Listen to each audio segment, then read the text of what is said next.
Muito bem, gente. Boa noite a todos. Vamos dar início à nossa aula aqui. Aqueles que estiverem a caminho vão se juntando a nós à medida que chegam. Mas eu quero orar pedindo que Deus nos abençoe, nos dê sabedoria. Temos hoje duas porções específicas de Deuteronômio para lidarmos. Primeiramente, o capítulo 8 todo, com uma ênfase muito grande do Senhor a Israel, para que não se esquecesse, mas se lembrasse de tudo aquilo que Deus havia ordenado por meio da lei. E daí o capítulo 18, em que Deus fala porque Ele ordena porque Israel não poderia se contaminar com as nações em torno, e porque que Deus havia proibido Israel de se assemelhar então àquelas nações de Canaã. Tá bom? Então vamos orar pedindo que Deus nos abençoe nesse tempo juntos. Deus, muito obrigado por nos encontrarmos, muito obrigado pela oportunidade de lermos Tua Palavra.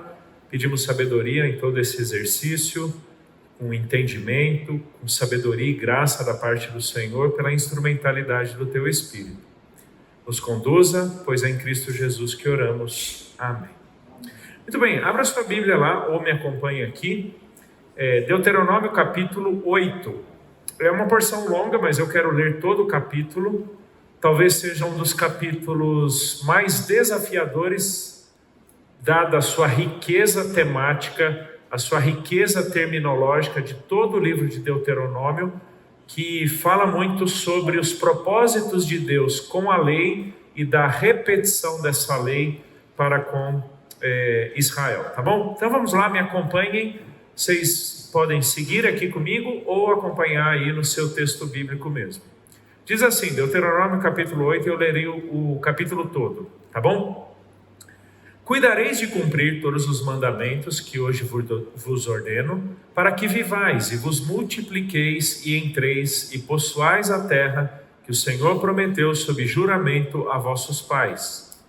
Recordar-te-ás de todo o caminho pelo qual o Senhor teu Deus te guiou no deserto estes 40 anos, para te humilhar, para te provar, para saber o que estava no seu coração, se guardarias ou não os seus mandamentos. Ele te humilhou e te deixou ter fome e te sustentou com um maná que tu não conhecias, nem teus pais o conheciam, para te dar a entender que não só de pão viverá o homem, mas de tudo que procede da boca do Senhor viverá o homem. Verso 4. Nunca envelheceu a tua veste sobre ti, nem se inchou o teu pé nestes 40 anos. Sabe, pois, no teu coração, que como um homem disciplina seu filho, assim o Senhor te disciplina, assim te disciplina o Senhor teu Deus. Guarda os mandamentos do Senhor teu Deus, para andares nos seus caminhos e o temeres. Porque o Senhor teu Deus te faz entrar numa boa terra, terra de ribeiros de águas, de fontes, mananciais profundos, que saem dos vales e das montanhas, terra de trigo e cevada, de vides, figueiras e romeiras, terra de oliveiras, de azeite e mel, terra em que comerás o pão sem escassez, e nada te faltará nela, terra cujas pedras são ferro, e de cujos montes cavarás cobre. Comerás e te fartarás, e louvarás o Senhor teu Deus pela boa terra que te deu. Versículo 11. Guarda-te, não te esqueças do Senhor teu Deus, não cumprindo os seus mandamentos, os seus juízos e os seus estatutos que hoje te ordeno, para não suceder que depois de teres comido e estiveres farto, depois de haveres edificado boas casas e morado nelas, depois de se multiplicarem os teus gados, os teus rebanhos, e aumentar a tua prata e ouro, e ser abundante tudo quanto tens, se eleve o teu coração e te esqueças do Senhor teu Deus que te tirou da terra do Egito, da casa de servidão, que te conduziu por aquele grande e terrível deserto de serpentes abrasadoras, de escorpiões e de secura em que não havia água, e te fez sair água da pederneira, que no deserto te sustentou com maná, que teus pais não conheciam, para te humilhar e para te provar, e afinal te fazer bem. Não digas, pois, no teu coração: a minha força e o poder do meu braço me adquiriram estas riquezas. Antes, te lembrarás do Senhor teu Deus, porque é Ele o que te dá força para adquirir riqueza, para confirmar a sua aliança que sob juramento prometeu a seus pais, como hoje se vê. Se te esqueceres do Senhor teu Deus e andares após outros deuses e os servires e os adorares, protesto hoje contra vós outros que perecereis. Como as nações que o Senhor destruiu de diante de vós, assim perecereis, porquanto não quisestes obedecer à voz do Senhor vosso Deus. Muito bem, prestem atenção aqui antes de lidarmos com os temas centrais. Prestem atenção com alguns detalhes que me chamam bastante atenção aqui nessa porção. Você percebeu quantas vezes, começando no verso 2, Moisés falará Senhor teu Deus? Na verdade, essa é uma toada que ele vem desde o capítulo 7 e ele se estenderá por tantos outros capítulos. São dezenas e dezenas e dezenas e dezenas de vezes que Moisés falará o Senhor teu Deus. Aqui são basicamente os dois principais termos que nós temos ao longo do Antigo Testamento para a pessoa de Deus. Os dois nomes principais. Primeiramente, Yahweh, que é aquele nome que vem normalmente em letra maiúscula na nossa Bíblia, tá bom? Que aqui está aí em caixa alta. É o Deus da aliança, é o Deus do pacto, tá? É o Deus que estabelece um concerto com o seu povo e decide fazer deste povo sua propriedade. E o outro termo, que ali é traduzido por Deus, teu Deus, é o termo Elohim, que é o mesmo termo que aparece, por exemplo, em Gênesis, que fala sobre o Deus Criador, o Deus que estabelece todas as coisas, que cria cada uma delas e faz com que cada uma delas tenha um propósito ou um significado. Tá? Eu não diria que nós deveríamos fazer necessariamente uma teologia em cima dos nomes de Deus, mas é interessante essa recorrência, essa repetição imensa da expressão Senhor teu Deus. Eventualmente vai falar Senhor nosso Deus, eventualmente vai falar Senhor vosso Deus e na maioria das vezes Senhor teu Deus. Por que dessa ênfase recorrente de Moisés? Tanto para uma declaração de quem é o Deus diante de quem Israel está. Por que é que Deus diz que disciplina? Você viu como é um texto pesado, né? Para te humilhar, para te provar. Então é para demonstrar a supremacia, a soberania, a grandeza, a majestade e a autoridade de Deus, mas ao mesmo tempo personalizar esse Deus a Israel. É o teu Deus. Não são como os deuses das nações de Canaã. Não são como tantas outras divindades no entorno de Canaã. Até porque, começando lá no capítulo 4, um pouquinho no 5 e depois bastante no 7, Moisés vai falar sobre idolatria.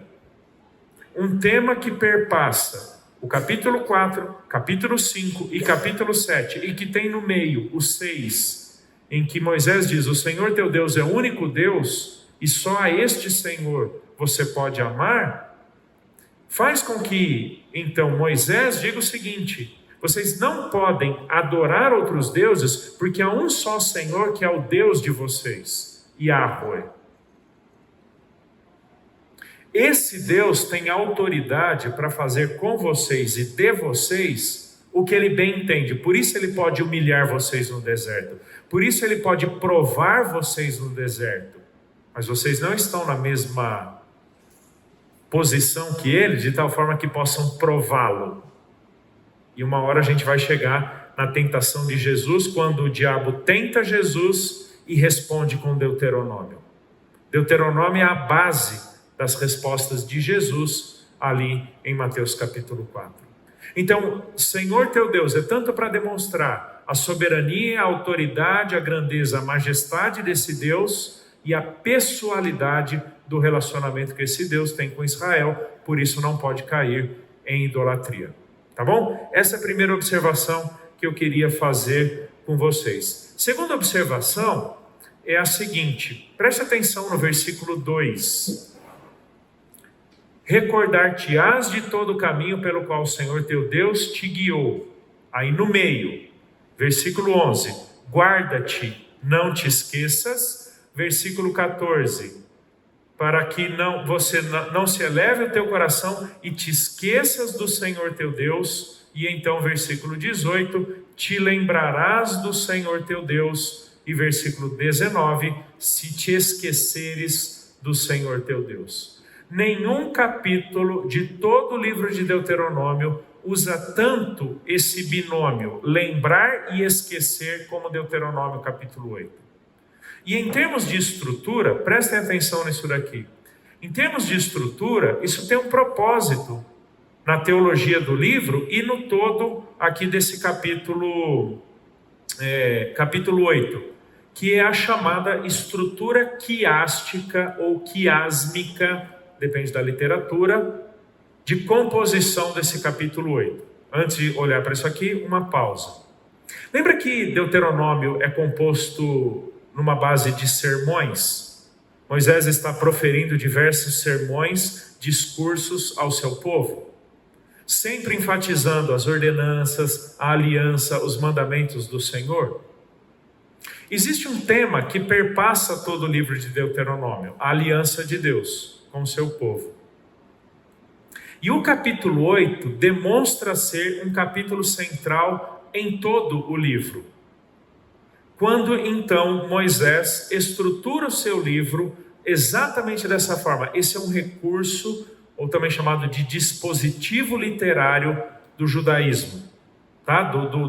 De composição do judeu no Antigo Testamento. Do jeito que nós temos poesia, do jeito que nós temos narrativa, do jeito que nós temos provérbios, nós temos um estilo de composição chamado quiasmo. O que é um quiasmo? Olhe para essa imagem. Pense que isso daqui é um desenho, formando o desenho maior que. Lembra do maior que? O símbolo matemático maior que? Essa é a ideia de um quiasmo. Tá bom? Você tem uma afirmação inicial, que é exatamente a mesma afirmação final do texto. Ali, A linha, B linha, C linha, D linha, E. É como se o argumento do autor fosse desenhado dos extremos, apontando para um centro fundamental, que é, na verdade, o propósito dele com tudo o que ele escreve dentro dessa estrutura. Isso é chamado de quiasmo, muito, mas muito usado na literatura judaica antiga.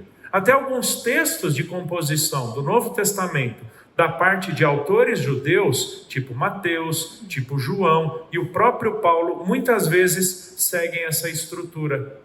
Judas, por exemplo, leia a carta de Judas. Se você ler os versículos iniciais e os finais, e se você for lendo assim meio que em paralelo, você vê essa perspectiva espelho para chegar num centro.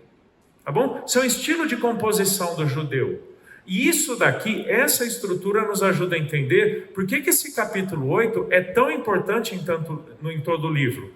E por que, como nós vimos na aula passada, lá em Deuteronômio 31, Deus manda ler a lei para todo o povo, e a lei toda a cada 7 anos. Por quê? Para que o povo não se esqueça. Para que o povo não se esqueça. Por isso ele tem que se lembrar, por isso que ele tem que rememorar e por aí vai. Eu ainda não vou expor isso daqui, tá bom? Vai ser um dos últimos momentos dessa nossa primeira aula antes do intervalo. Mas esse é um segundo detalhe que me chama a atenção nesse capítulo 8. Terceiro detalhe, preste atenção aí comigo, nessa expressão do versículo 2, para te humilhar, para te provar, para saber o que estava no teu coração. Ele repete no versículo 3, te humilhou e te deixou ter fome. E lá no final, no versículo 16, para te humilhar, para te provar e afinal te fazer bem. Queridos, isso parece uma linguagem muito incompatível com a ideia que nós criamos do Deus da aliança. Tá bom? Que não humilha seu povo, que não deixa seu povo passar fome. A nossa ideia é que o Deus da aliança, ele provê em absolutamente todos os detalhes as necessidades do seu povo, ainda mais numa circunstância de peregrinação no deserto completamente desfavorável ao próprio povo. Veja que a terminologia é pesada, te humilhar. Aqui a ideia é te colocar nas condições mais baixas, mais miseráveis que você possa ocupar. Isso para nós não é bom, tá bom? Não é.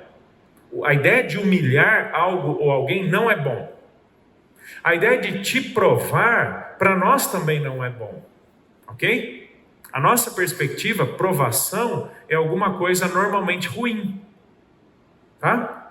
Submeter a testes em condições desfavoráveis, como um deserto, onde você está vulnerável e com fome, não é algo bom. Tanto é que às vezes a gente usa a nossa linguagem. Fulano de tal, em circunstâncias normais, não agiria dessa forma. A gente não usa essa expressão? Fulano de tal, em circunstâncias normais, não teria reagido dessa forma. Ou seja, ele estava numa condição desfavorável, numa circunstância extremamente debilitada, portanto ele agiu do jeito que agiu. E aqui fala que Deus provou Israel nessas circunstâncias. E Deus ainda te deixou passar fome. Olha o versículo 3. Ele te humilhou e te deixou ter fome. Antes de seguirmos, o que você pensa disso? Quando eu li esse versículo aí, será que é uma alusão ao que Jesus iria passar em Lucas 4, Mateus 4, dos 40 dias no deserto, para testar a intenção do coração de Jesus, a obediência da lei ou não? Joia. A pergunta aqui é se de alguma forma Deus, com tudo isso daqui, intencionava também apontar para Jesus, no que Jesus sofreria ali, estabelecendo conexões com Israel. Sim e não. Isso aqui não é ficar em cima do muro nem relativismo. Sim, em que sentido, Gustavo? Numa estrutura da história da redenção, que aqui Moisés não tem, que Israel não tem, só Deus tem. Tá? Deus ele não constrói a história à medida que ela acontece. Deus não pinta a próxima cena na medida que a anterior termina. Ele já tem toda a história desenvolvida, decretada, determinada, e no tempo ele desenrola a história. Então, sim, neste sentido, Deuteronômio capítulo 8 tem absolutamente tudo a ver com Jesus em Mateus capítulo 4. Isso é o que na teologia nós chamamos de tipologia. É quando um evento, um personagem, uma coisa, alguma instituição no Antigo Testamento, e aqui entra o não, existe historicamente, literalmente, com um significado específico no momento em que acontece, mas que não tem o seu significado definitivo lá atrás, porque aguarda uma correspondência ou um significado definitivo apenas lá na frente. Então, sim, na grande história da redenção, que só Deus tem consigo nesse momento, isso aqui tem absolutamente toda a conexão com Mateus 4. Mas em outra medida não, porque Israel está experimentando algo historicamente verdadeiro, em termos ali do deserto, testando, provando, uma fome verdadeira, não é figurada, é verdadeira. Então eu não posso esvair essa linguagem de Deus de um significado imediato em Israel no deserto, só porque vem Jesus lá em Mateus 4. Ou seja, eu estou lidando com dois eventos que são correspondentes. Eles se entrelaçam no desígnio de Deus, mas eu tenho que entender cada um deles por si também. Tipo assim, aqui que Israel passou, Deus fez Jesus passar exatamente. Isso, perfeito. O que Israel passou, Deus fez com que Jesus passasse, para que de alguma forma esse Jesus fosse o Israel perfeito que o povo no deserto não foi. Tanto é, a gente não vai chegar nesse momento, né? Não precisaremos talvez de mais tempo. Nos foge muitas vezes um detalhe da tentação de Jesus, que é o Espírito Santo levando Jesus para o deserto para ser tentado. E aqui eu abro e fecho um outro parênteses muito rápido. E foi muito evidenciado para mim nessa época de Páscoa uma ideia muito equivocada sobre a cruz de Jesus, muita, do diabo triunfando sobre Jesus na cruz. O diabo celebrando e comemorando a crucificação de Jesus. E vi isso em filmes, vi isso em representações em muitos lugares. Irmãos, isso não faz absolutamente nenhum sentido. A cruz é o decreto da derrota de Satanás. Por que que Jesus é tentado? Para que esse Jesus fugisse do seu propósito, que sempre foi a cruz. A cruz expõe publicamente, como Paulo vai dizer em Colossenses, expõe publicamente a vergonha de todo principado e potestade. A cruz é o decreto da derrota definitiva de Satanás. O inferno não estava em festa na crucificação de Jesus, não estava. Quem puniu o pecado em Jesus não foi o diabo, foi o Pai. Quem se satisfez e se alegrou, se comprazeu na cruz, foi Deus, não foi o diabo. A cruz é a derrota de Satanás. Então assim, a gente acaba criando uma ideia equivocada do que seja a crucificação de Jesus, que não equivale ao que as Escrituras nos diz sobre a cruz. O diabo nunca triunfou sobre Jesus, nunca. Ele queria produzir o escape. Sim, queria produzir o escape. Queridos, quem foi que levou o Filho de Deus para a cruz? O próprio Deus. Quem precificou a nossa redenção foi Deus, não foi o diabo. Deus não pagou para o diabo a nossa liberdade. Fecha o parênteses e não vamos discutir ainda isso. Tá bom? O que mais? Questões aqui? Pode falar. Quando você coloca humilhar, deixou ter fome, na minha mente veio que o povo deveria reconhecer a dependência dele em relação a Deus. Boa. Porque no 17 ele fala assim: não diga, pois, no teu coração, a minha força, o poder do meu braço e adquirir essas riquezas. Boa, perfeito. Nós não podemos atribuir a essa terminologia humilhar, ter fome, provar na nossa compreensão contemporânea. A gente tem que entender o que é que Deus quer produzir no seu povo quando Ele permite e protagoniza todas essas coisas. Dependência completa do Senhor. Perfeito? Perfeito? Então isso vai nos fazer daqui a pouco entender direito o que é humilhar e entender direito o que é provar. E por que é que Tiago vai dizer: tende por motivo de toda alegria o passardes por diversas provações? E por que é que Deus nunca nos tenta, mas nos prova? Qual a distinção dessa terminologia?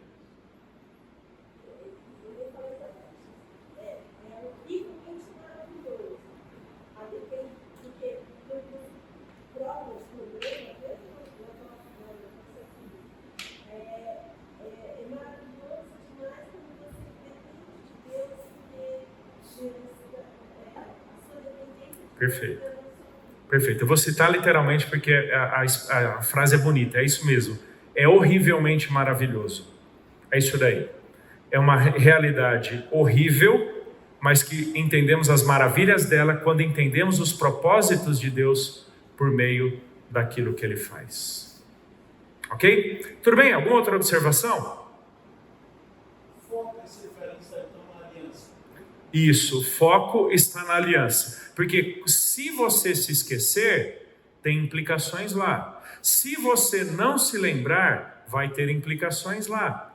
E é até interessante que a terminologia usada é a mesma, presta atenção nisso, a terminologia usada no versículo 14, deixa eu pegar desde o 12. Para não suceder que depois de teres comido, estiveres farto, depois de haveres edificado boas casas e morado nelas, depois de se multiplicarem os teus gados, rebanhos, aumentar tua prata e ouro, e ser abundante tudo quanto tens, se eleve o teu coração e te esqueças do Senhor teu Deus. Essa expressão se elevar é exatamente o mesmo termo usado em Ezequiel capítulo 28 para falar sobre o pecado de Satanás.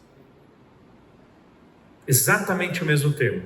E é exatamente esse o termo que Davi, no Salmo 131, pede para que Deus não deixe que o coração dele se eleve. Na medida que nós entendemos, na medida que Israel entendesse a aliança, se lembrando de quem é o Deus da aliança, de quem é que provê todas as coisas, quem é que sustenta mesmo em meio à desgraça, o seu coração não se elevaria de tal forma a querer tomar o lugar de Deus. Isso é pecado de Satanás. A glória que era devida a Deus, ele puxa para si, ele quer para si, quando se eleva o seu coração.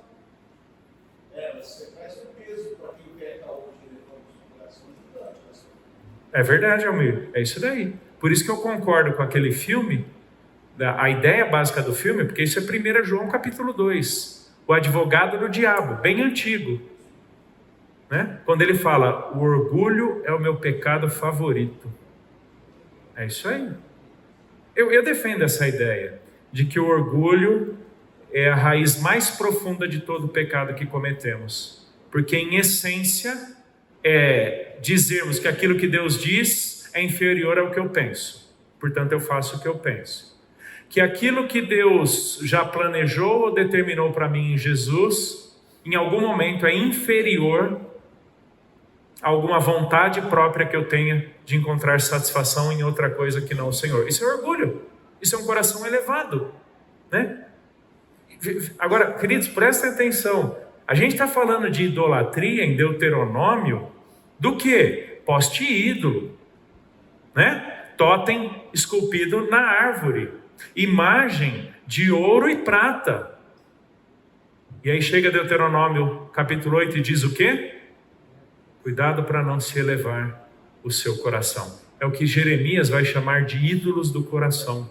Exatamente.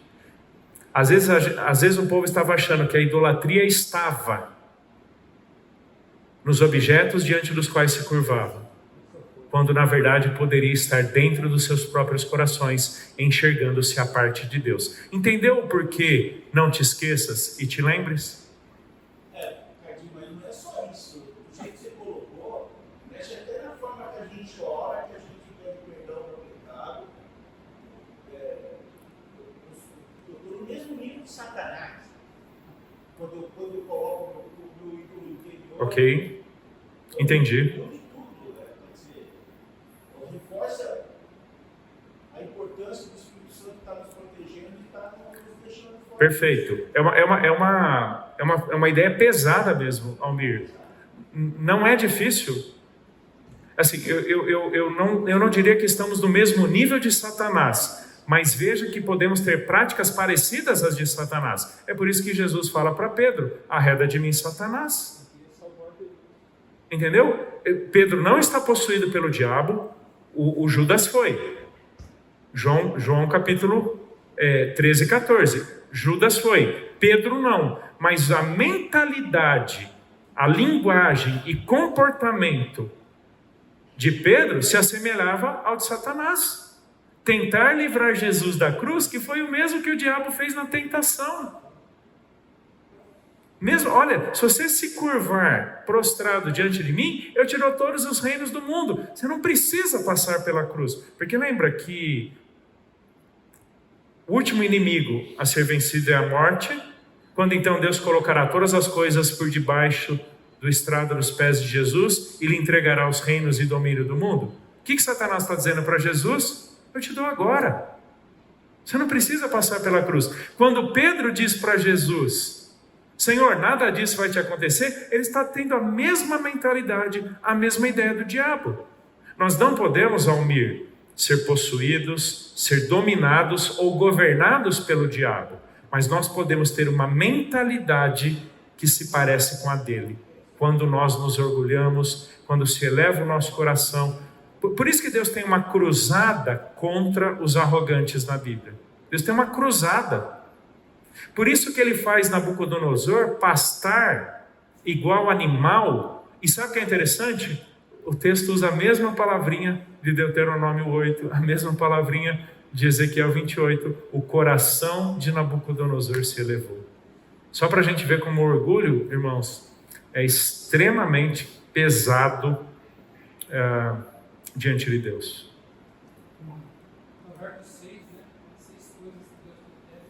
Isso, 6 coisas que Deus detesta. A gente vai até mencionar um pouquinho isso de Provérbios. Tudo bem, gente, até aqui? Entenderam a importância de Deuteronômio 8 para o livro e para a nossa compreensão de como Deus lida com o seu povo?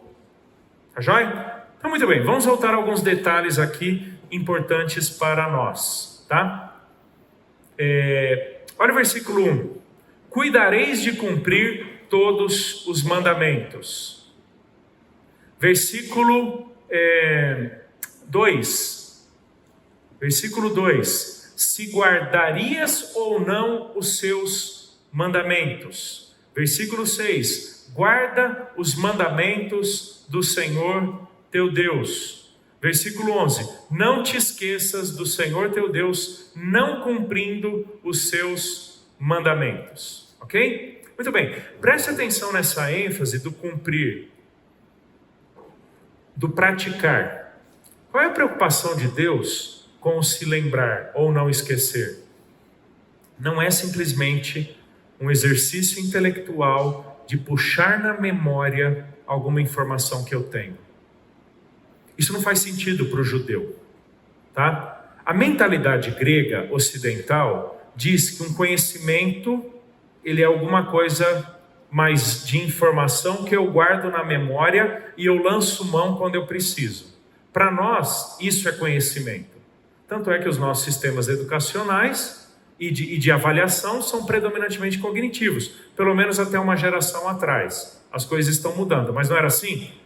Bom na escola é quem tem a capacidade de memorizar, de decorar, tá? Que é capaz de reter e guardar muita informação. Só que essa não é a epistemologia judaica antiga.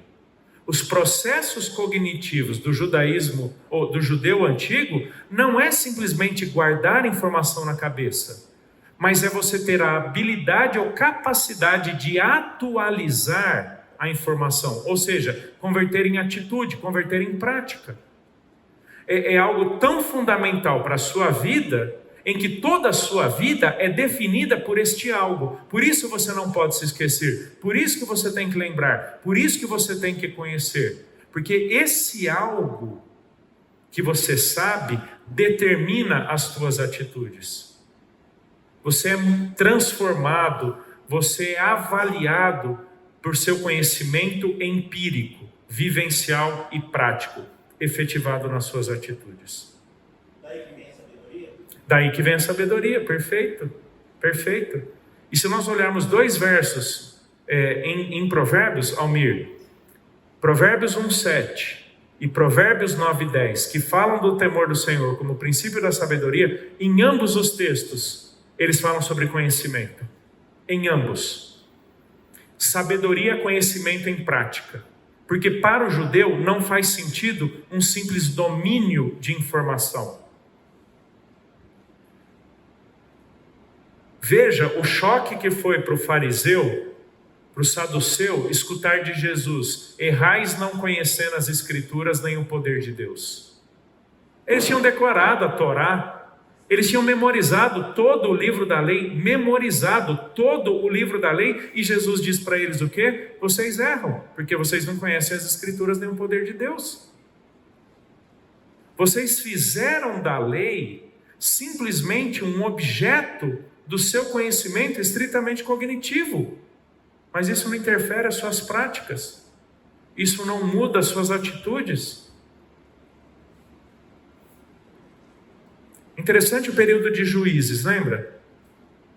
Naqueles dias não havia rei em Israel e cada um fazia o que era reto aos seus próprios olhos. À medida que você deixa de ter Deus por referência no conhecimento que Ele nos dá, nós nos tornamos senhores de nós mesmos.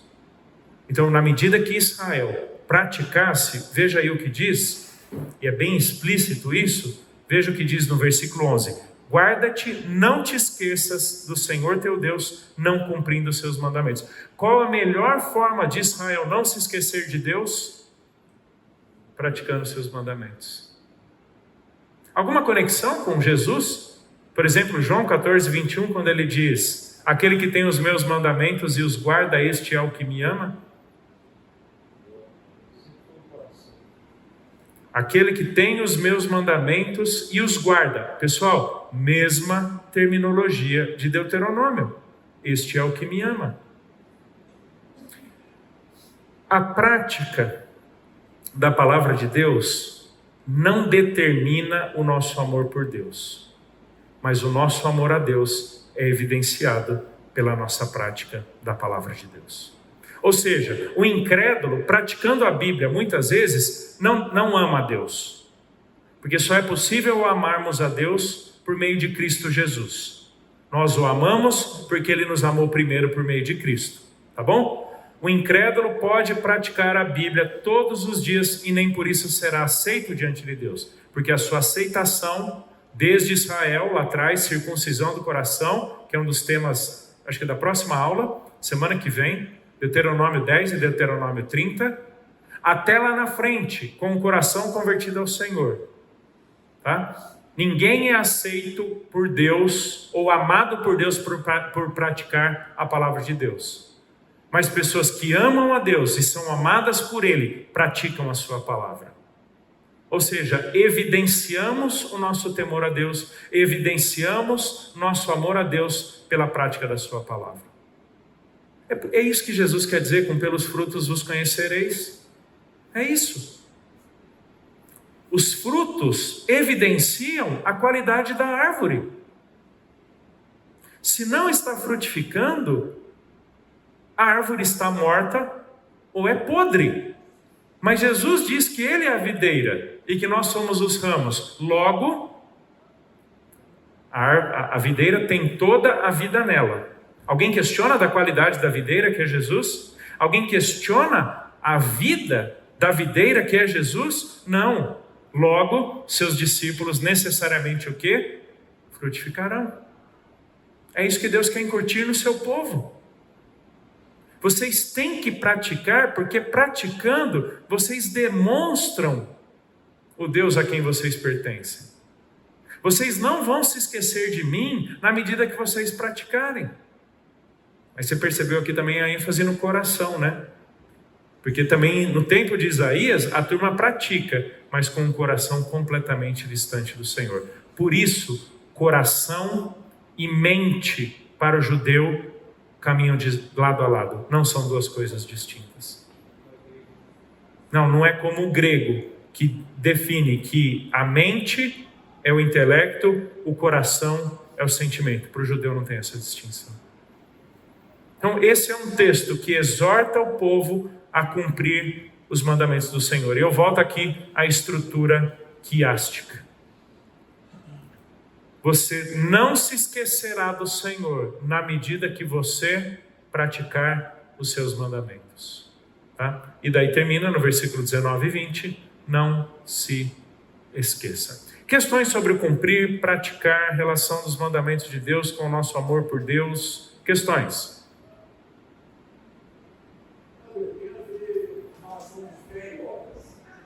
A relação entre fé e obras? Fala um pouquinho mais. Por que você pensou nisso? Lá em Tiago, por exemplo, Tiago fala que as obras vão caracterizar a sua fé. Joia. Suas obras não mostram a fé real. Joia, muito bom. Muito boa relação. As obras demonstram a genuinidade da fé. Mas não existem obras aceitas ou válidas diante de Deus sem uma fé genuína. Por melhores que sejam as obras. Ok. A obediência a essas ordens, essas ordenanças, não só das obras, como é que eu associo isso com o que está lá em Lucas 17, 10? Fala que eu só estou fazendo isso porque eu sou sendo útil, 17, 10.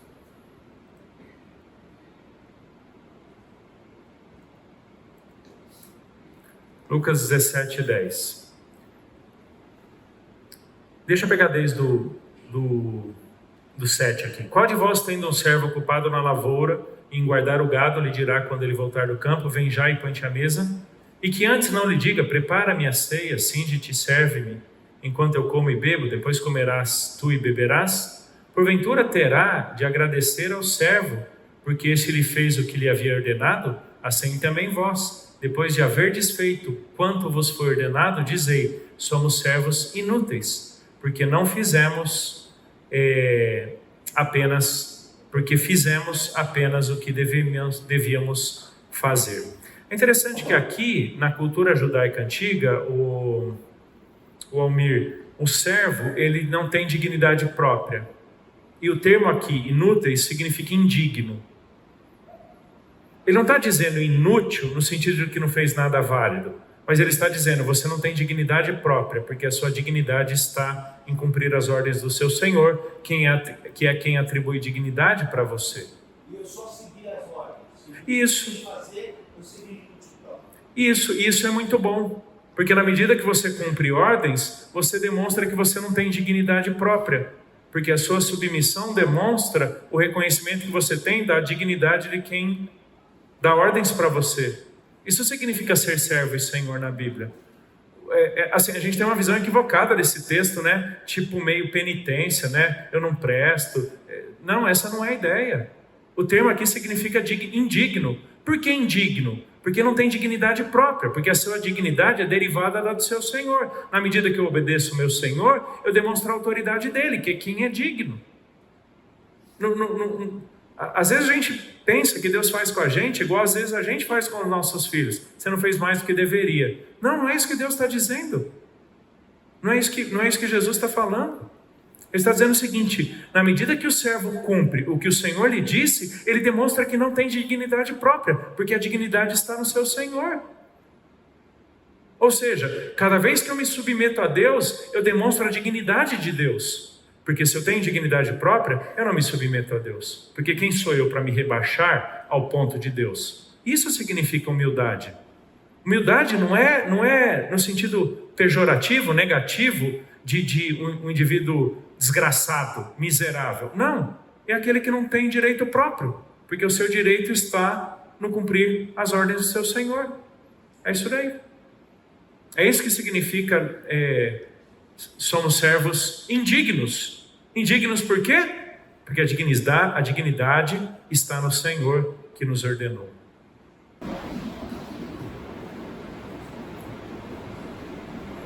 A palavra aqui, guiou no deserto. Guiou no deserto. Seria a mesma ideia de Lucas 4. Guiado pelo Deus e do Espírito no deserto. Uma referência aqui à tentação.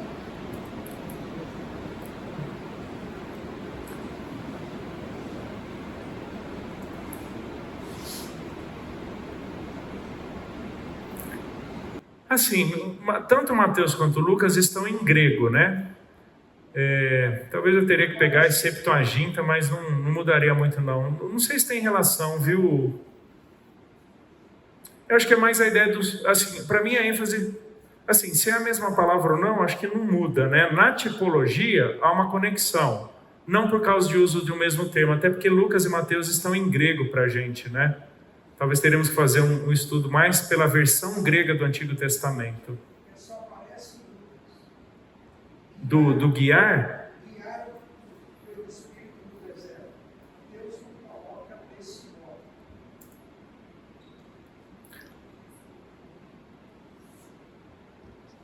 Será que a gente... É a mesma palavra de Mateus. Exatamente a mesma raiz. Não muda. Será que a gente poderia dizer que Deuteronômio 8, quem guiou, pensando em tipologia, pelo próprio Espírito, no deserto, Sim, podemos dizer isso, mas eu não montaria essa ideia em função de palavras, porque o termo grego usado por Lucas é o mesmo de Mateus. E se alguém poderia citar a tipologia, seria muito mais Mateus, porque era judeu, não tanto Lucas, que era predominantemente grego, né? Ok, gente, tudo bem? Podemos fazer um intervalinho? E depois a gente volta? 5 minutinhos e a gente retorna. Pessoal, mais 5 minutinhos aqui só para eu fechar com vocês o significado de humilhar e provar. Tá? Vocês vão ver, alguém me falou semana passada, o Fábio, que o PDF não estava completo no servidor. Agora já está? Você sabe? Por favor. Tá? O PDF que estava disponível a vocês estava só até, acho que Deuteronômio 4. Mas vocês vão ver no material depois, tem muita coisa no PDF que eu não estou lidando aqui, mesmo sobre esses textos, depois vocês podem usar ali, tá? Deixa eu definir com vocês o que quer dizer que Deus guiou no deserto esses 40 anos para te humilhar, para te provar, para saber o que estava no seu coração. Muito bem. Lembra que Israel fica no deserto 40 anos por causa do seu pecado, tá bom? Rebeldia contra o Senhor. Deus poderia não ter submetido Israel a essa disciplina? Poderia. Ele poderia ter determinado a disciplina que ele queria, tá bom? Ele poderia ter dito, essa geração toda vai morrer amanhã, ou sei lá o que, e todo o restante entra. Ou todo mundo vai entrar em Canaã, mas metade vai... Gente, ele pode fazer o que ele quer, tudo bem? Mas veja que ele conecta aqui 2 vezes a ideia dos 40 anos. Ele fala 40 anos no versículo 2 e ele vai falar 40 anos de novo no versículo 4. Ou seja, Deus tem um propósito para um tempo determinado. Lembra que eu já mencionei para vocês que longanimidade na Bíblia não é saber esperar um tempo, mas é aguardar o cumprimento de um propósito independente do tempo que leve. Tá bom? Lembra que eu defini isso com vocês, né? Longanimidade não é esperar um tempo passar no relógio, mas é conduzir todas as coisas para que um propósito seja cumprido independente de quanto tempo isso leve. Deus tem um propósito para o deserto, que não é simplesmente matar aquela geração. Pessoal, Deus poderia ter feito aquilo de outra forma, mas Ele tem propósitos a serem cumpridos ou executados em Israel, em que da perspectiva, da cronologia, da vida, do ciclo natural do judeu, do ser humano, levariam 40 anos. Te humilhar. Aqui a ideia é colocar você na condição mais miserável, em que, se não for a ajuda de alguém, você permanece na miséria e desgraça. Tá bom? Isso é a ideia de humilhar. Oi, Lucas. A intenção também poderia ser uma forma didática para a geração que sobreviveu. Sim. O processo de Deus também é didático. Para se lembrar, olha para trás, lembra dos teus pais, o que aconteceu no deserto. E é interessante, Lucas, que até Hebreus capítulo 2 e 3 Deus está lembrando. E eram judeus, os destinatários da carta aos Hebreus. Até em Hebreus Deus está lembrando o Egito. Sim. O Egito, no Egito não, o deserto. Né? E está nos lembrando. Sim, Judas fala, Pedro fala, exatamente. Então tem um aspecto didático. Tá bom? Entenderam a ideia do humilhar? É te colocar numa condição tão desgraçada e miserável que se alguém não te ajudar, você está morto. E eu quero que você preste atenção. Então, tudo que está mais ou menos em cinza, talvez não dê para ver aí tanto aí de trás, mas olha o versículo 2. O Senhor te guiou. Versículo 3. Para te dar a entender. Versículo 5. Deus te disciplina. Versículo 7. Te faz entrar numa boa terra. Versículo 10, a boa terra que te deu. Versículo 14, o Deus que te tirou da terra do Egito. Versículo 15, que te conduziu por aquele grande e terrível deserto de serpentes abrasadoras. Versículo 15 ainda, Ele te fez sair água da pederneira. Versículo 16, que te sustentou. Versículo 16 ainda, te fazer bem. E versículo 20, as nações que o Senhor destruiu de diante de vós. Entendeu o que é humilhação? Humilhação não é expor a indignidade de alguém, mas colocá-la numa condição de completa dependência da intervenção de Deus. Caso contrário, você fica naquela miséria. Então, o que quer dizer? Oi? Se não fosse eu, vocês estariam numa condição completamente deplorável e irreversível. Isso significa Deus humilhar. Entendeu o que Pedro, por exemplo, diz? Humilhai-vos diante da poderosa mão de Deus. Não é coitadismo, chicotear as costas. Não, é se coloquem numa posição de completa dependência e consciência de que se o Senhor não fizer algo, esse algo não acontece. Isso é humilhação na Bíblia. Lembra do publicano que sequer levantava os olhos ao orar e que batia no peito simplesmente dizendo: ser propício a mim pecador? Por outro lado, o fariseu, ele faz o quê? Orando de si para si mesmo. Humilhação aqui é Deus colocar numa condição de completa dependência de Deus, dele. O que Deus quer ensinar para Israel? Se você não depender de mim, se você não depender do maná que eu te dou, se você não depender da água que sai da pedra, se você não depender do meu cuidado, seja na coluna de fogo ou na nuvem que te protege do sol, você está completamente perdido no deserto. Veja que o deserto serve para ensinar o povo, mas o deserto serve para manifestar Deus. Às vezes a gente tenta olhar para a peregrinação no deserto sob a perspectiva do povo. Deus está dizendo que o deserto não é sobre o povo. O deserto é sobre como Ele lida com o seu povo. E se a gente não entender assim, pessoal, as provações não fazem sentido. Por quê? Porque a nossa primeira tendência, a disciplina não faz sentido. E aqui ele fala sobre a disciplina, Provação e disciplina. Provação e disciplina na vida cristã só fazem sentido se nós as virmos pela perspectiva de Deus, de cima para baixo. Porque se nós olharmos de baixo para cima, nenhuma delas faz sentido. Lembra do Salmo 73, quando Asaf está profundamente indignado, porque é que ele, sendo justo, tinha dificuldades, problemas na vida, e o ímpio prosperava? Ele falou: de pensar nessas coisas, eu achei essa tarefa pesada demais para mim, até que eu entrei no santuário e me voltei para o Senhor. Ou seja, eu passei a enxergar essas coisas da perspectiva de Deus.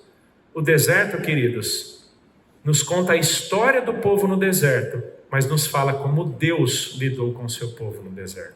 Até que no 4 ele fala, cuidado, nunca envelheceu a tua veste sobre ti, e nem se inchou o teu pé.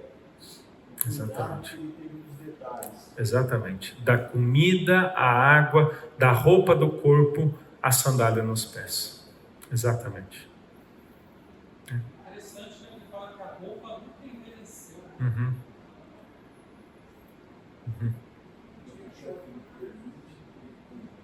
Ao mesmo tempo que ele permite, humilha, colocando numa condição de completa insignificância e dependência. É o Deus que cuida e provê. É isso que tem a ver com Malaquias 3:10.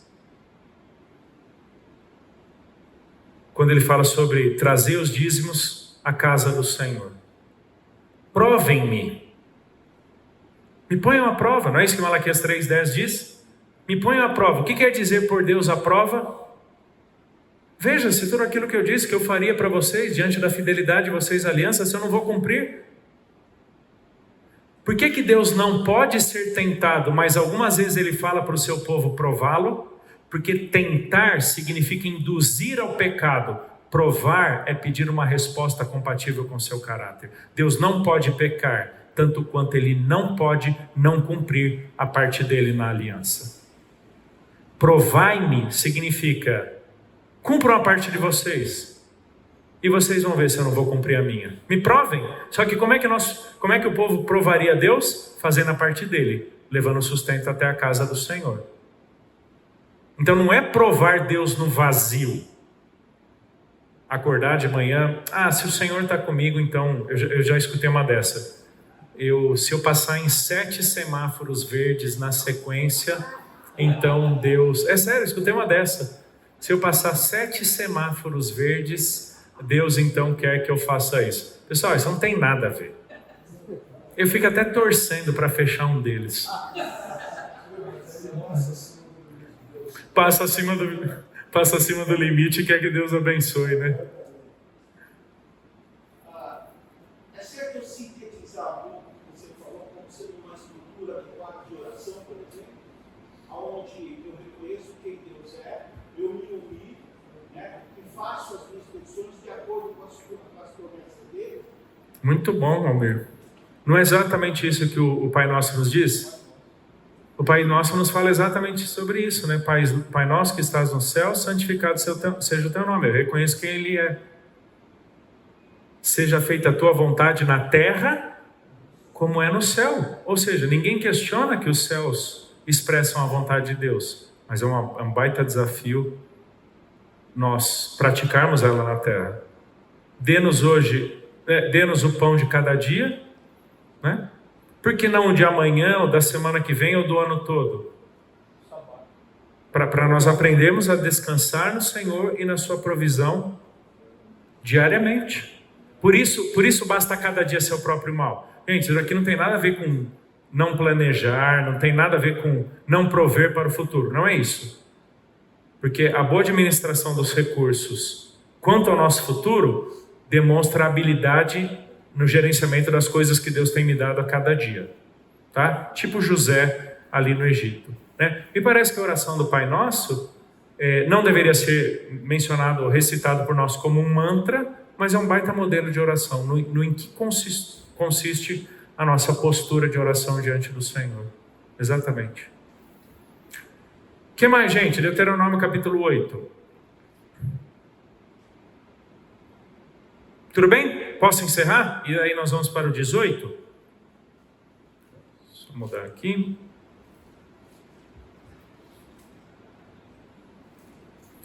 Muito bem, vamos lá. Deuteronômio, capítulo 18, versículo 9.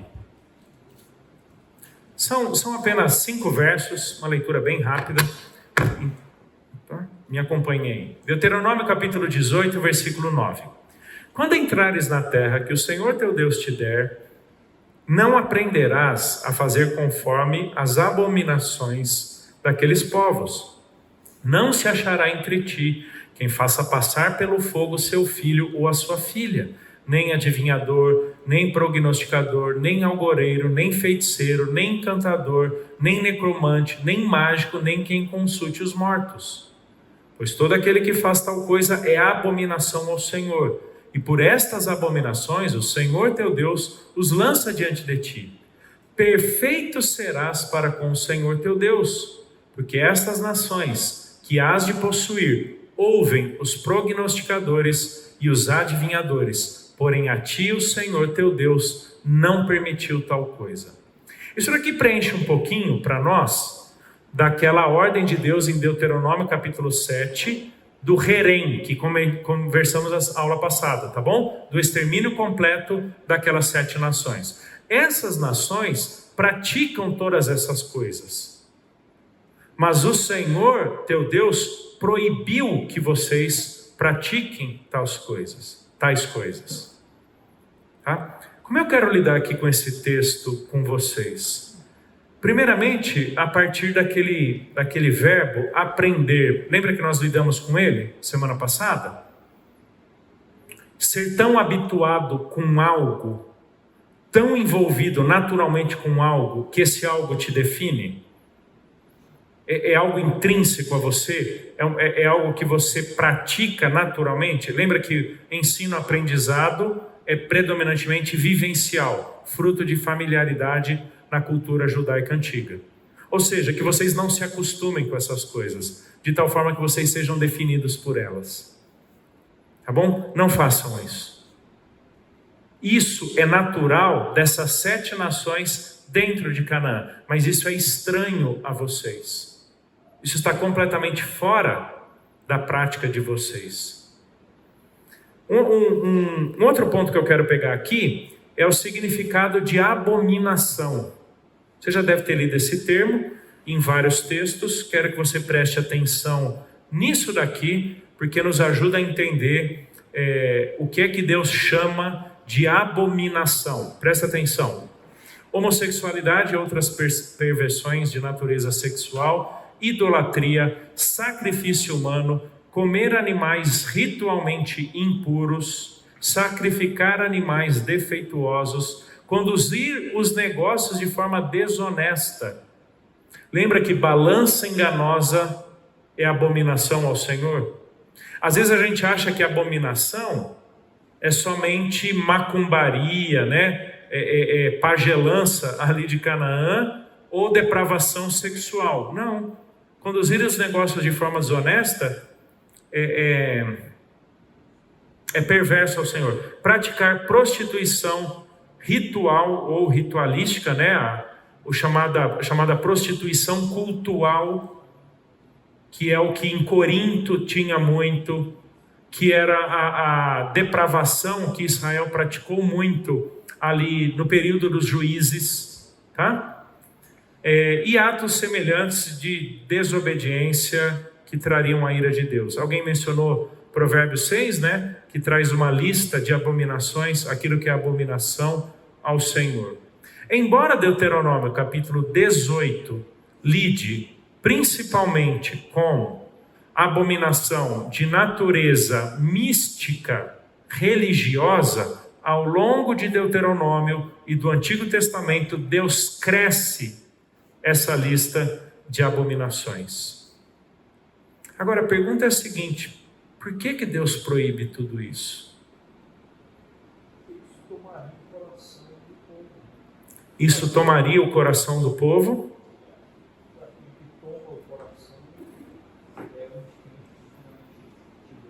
Sim, tudo aquilo que domina o coração expulsa Deus do coração. O que mais? Por que Deus proíbe tudo isso? Oi? A dependência tem que ser dele. Se eu faço, estou dizendo que ele também faz. Se eu faço, eu estou dizendo que ele também faz. Estou praticando essas abominações. Se eu digo que ele é o meu Senhor, é como eu estou dizendo que ele. Ok? Ele é conivente com tudo isso. Se eu estou espelhando a ele, deveria. Então ele não aceita isso. Ok? Isso é incompatível com o caráter de Deus. Isso é incompatível com a revelação de Deus. Lembra? A gente está em Deuteronômio, a lei de Deus. Isso aqui tem tudo a ver com Deuteronômio 29 e 29, pessoal, lembra? As coisas encobertas pertencem ao Senhor, a nós cabem as reveladas. Essa turma de Canaã buscava nesses adivinhadores, nesses feiticeiros, nesses encantadores mágicos e necromantes o conhecimento do desconhecido, mas eles não têm a verdade revelada. Vocês têm a lei, vocês têm a revelação de Deus. Contentem-se com a revelação de Deus. Contentem-se com o que Deus deu para vocês, porque na medida que vocês praticarem as mesmas coisas que eles estão praticando, o que é que vocês estão dizendo? Que a minha revelação não basta para vocês. Que aquilo que eu dei para vocês não é suficiente. Nós não vamos lidar com isso, mas a sequência de Deuteronômio 18, versículo 15, fala sobre um profeta definitivo que não era Moisés, que viria depois de Moisés. Pergunta, na Bíblia, quem é o profeta definitivo? Cristo. Por isso que Hebreus começa dizendo: tendo Deus outrora falado muitas vezes, de muitas maneiras, aos pais pelos profetas, hoje nos fala pelo Filho. Na medida que Israel não se contentasse com a revelação de Deus, Israel se abriria para todo esse misticismo, para toda essa, vamos usar a expressão que comunica para a gente, toda essa macumbaria que supostamente daria a Israel a revelação da vontade de Deus. Não, quem faz isso é o pagão, quem faz isso é o cananita, quem faz isso é o idólatra, porque eles não têm o Deus da aliança que deu a lei para eles. Qual a conexão disso com o não te esqueças e te lembres? Na medida que eu não me lembro do que Deus estabeleceu como verdade, eu me abro naturalmente para procurar a verdade de Deus, onde a verdade de Deus não está. E é aqui, pessoal, que nós entramos nesse nosso cristianismo evangélico brasileiro extremamente místico, sincrético. Do copo d'água benzido na televisão aos 7 sinaleiros verdes. Até bonito, acho que vou fazer uma pregação nisso, né? Não, campanha dos 7 sinaleiros. Pessoal, é isso aí. É isso que Deus está proibindo Israel. Se você se esquecer, se você não se lembrar, se você não guardar em cumprir, você vai buscar verdade em outro lugar. E aí você vai buscar verdade onde não há verdade. É sequência aqui do texto também o falso profeta. Por que o falso profeta deveria ser apedrejado? Porque ele fala em nome do Senhor aquilo que não é do Senhor. É por isso que o Novo Testamento também tem uma cruzada contra falsos mestres. Eu vou pregar esse final de semana, Atos capítulo 13, está numa sequência de Atos 13 que fala sobre Elimas o mágico. E Lucas o chama de falso profeta. Ou seja, ele está falando em nome de Deus o que não é de Deus, exatamente de acordo com Deuteronômio capítulo 18. Isso não seria uma desculpa do povo? Assim, falar alguma coisa pretendendo ser de Deus para atender os seus desejos pessoais? Joia. Se isso não seria uma desculpa do povo, abrindo mão da verdade revelada de Deus para colocar a sua própria vontade? Pode ser. Eu vejo que a promiscuidade cananita, ela em algum momento é extremamente interessante para o judeu. Né? Porque você, é aquilo que Judas fala, né? À medida que você compromete a sua compreensão sobre o Senhor soberano, você se entrega à imoralidade. E a imoralidade é extremamente conveniente. Acreditem no que eu vou dizer e basta ler a Bíblia, várias vezes você vai perceber isso. Falsa doutrina conduzirá inevitavelmente à imoralidade. Esse é um binômio que perpassa toda a Escritura. Falsos mestres, falsos profetas são sempre imorais. Por quê? Porque a doutrina é o subsídio da vida prática. Na medida que falta a doutrina, não existe vida prática válida. Porém, o Senhor, teu Deus, não permitiu tal coisa. Por quê? Para que você parta da verdade revelada. Não se esqueça dela. Se lembre constantemente dela, porque é isso que molda a atitude. A verdade revelada é o subsídio da vida prática. Aí eu concordo contigo. É muito simples. Quer viver uma vida libertina? Abra mão da doutrina. Simples assim. Porque daí você precisa partir de outra referência que não é revelada, em que Deus diz que Ele é santo. Olha, fala aqui no versículo 13, perfeito serás. Lembra que em Levíticos Deus diz, sejam santos porque eu sou santo? Como é que vocês são santos, como eu sou santo, se vocês praticarem a minha palavra que é santa, a minha lei que é santa? Abra mão da doutrina, caminho aberto para a imoralidade. Isso é sintomático. De alguma maneira, isso tem link com aquela questão da humanidade que você falou.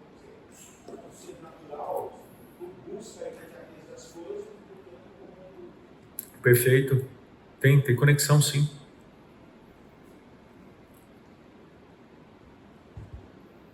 Quero ouvir vocês sobre essa conexão entre Deus proibindo qualquer consulta. Lembra que eles estão tentando entender o divino, entender a verdade, por isso que eles estão buscando essas coisas.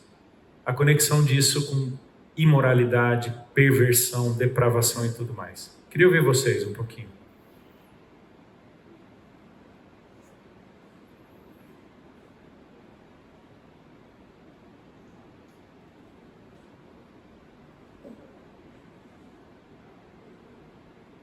Faz sentido para vocês essa conexão? Esse binômio? Verdade revelada e vida de santidade?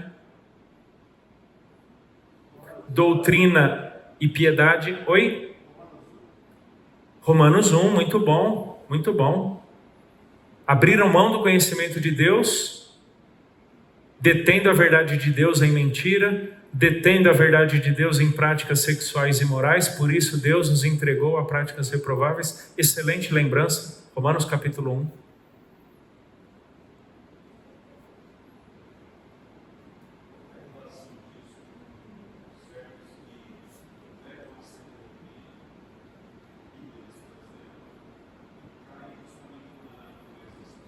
Joia. Qual a conexão ou relação disso com pessoas que são sérias na doutrina, mas eventualmente caem na imoralidade sexual? É difícil analisar caso a caso, porque teríamos vários, mas eventualmente, como todos nós temos uma natureza pecaminosa, em algum momento podemos ceder às suas tentações, ainda que pontualmente. E é isso que Deuteronômio vai fazer, ele distingue o ignorante do obstinado, embora ambos pequem na mesma coisa, pecam com graus distintos de comprometimento. A diferença entre o ignorante e o obstinado em Deuteronômio não é a prática do pecado, mas é o grau de entrega, de compromisso da prática desse algo.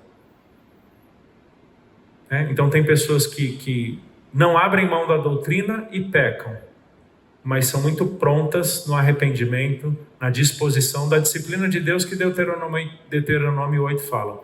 Tantos outros vão racionalizar, tantos outros vão se justificar. Esse é o obstinado da Bíblia.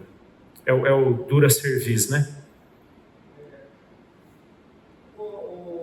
Está na índole humana sempre tentar explicar as coisas, né?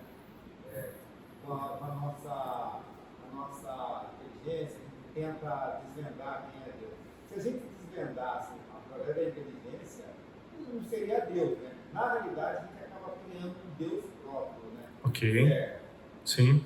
Acabamos criando um Deus para nós mesmos.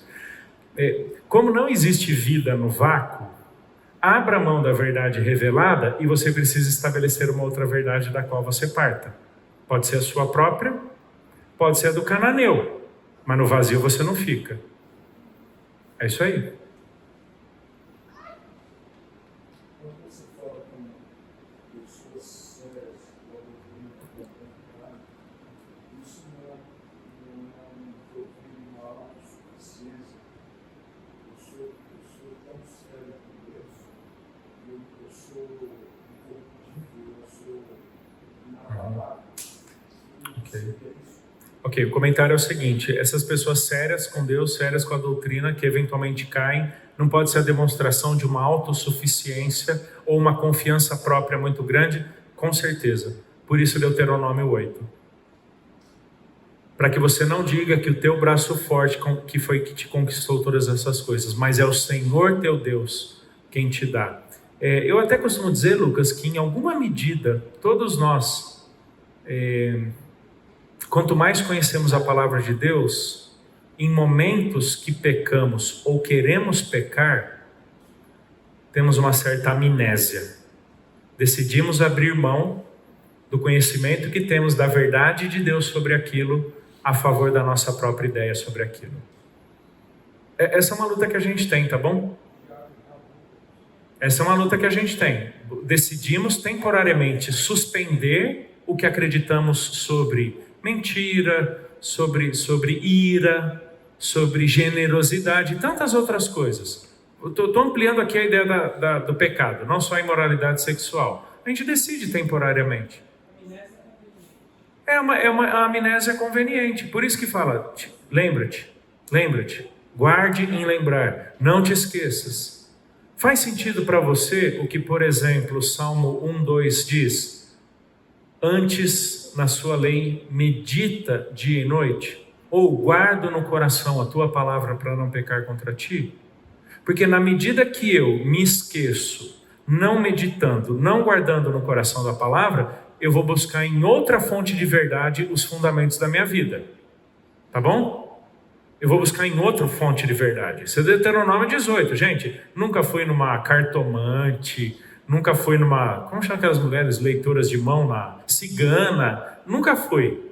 Mas é uma luta no meu coração.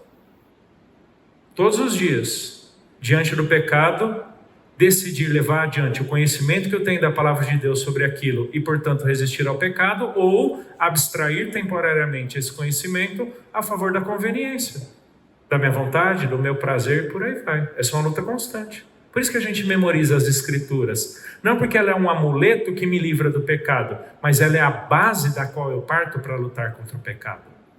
Tá? Tem gente que decora a Bíblia porque acha que mencionar a Bíblia livra o pecado. Não. Isso é mandinga. É mandinga bíblica. Nós memorizamos a palavra para termos uma verdade da qual partir na luta contra o pecado. Não é simplesmente citar, isso não te livra de nada. Não, tá bom? Nessa linha, como fica o Espírito Santo? Está falhando? Não está falhando. Lembra, 2 textos, Almir. Eu gosto dessas perguntas diretas, porque elas me fazem puxar aqui o que eu lembro, né? Efésios 4:30, quando Paulo fala, né? Não entristeçais o Espírito de Deus no qual fostes selados até o dia da redenção. E aí 1 Tessalonicenses 5 diz: não desprezeis profecia, não apagueis o Espírito. Qual a conexão entre o Espírito e a verdade revelada? Aquilo que Jesus diz em João 16. Tenho muita coisa a ensinar para vocês, mas vocês não podem suportar. Mas eu vou enviar o Espírito que vos guiará em toda a verdade.